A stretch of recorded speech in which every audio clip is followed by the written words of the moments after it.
back to my channel. So as promised, today I'm going to be doing a table runner, a Christmas table runner to match the pillow that I did in my last video. So to start, you're going to be using about 2.5 yards of fabric depending on the length of your runner. My runner is extra long, it's going to be 96 inches. You're going to fold the long edge of your fabric inward. My table runner is going to be 14 inches wide, so I folded mine to a width of 15 inches.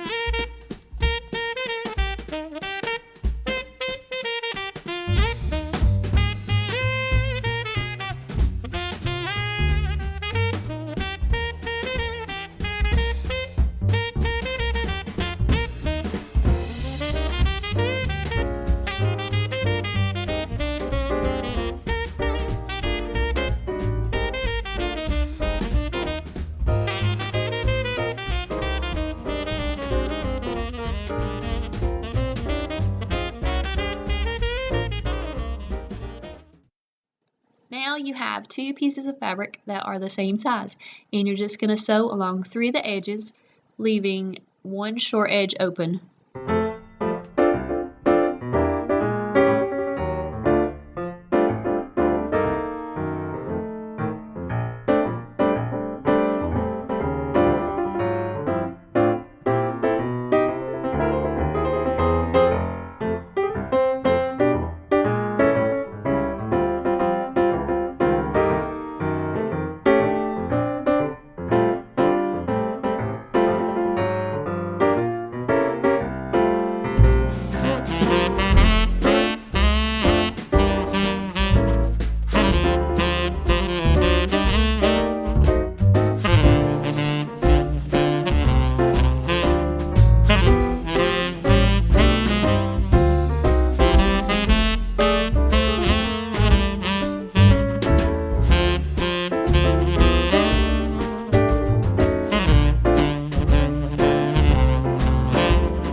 you guys so much for watching. I hope you enjoyed this video, and please subscribe, and I'll see you next time.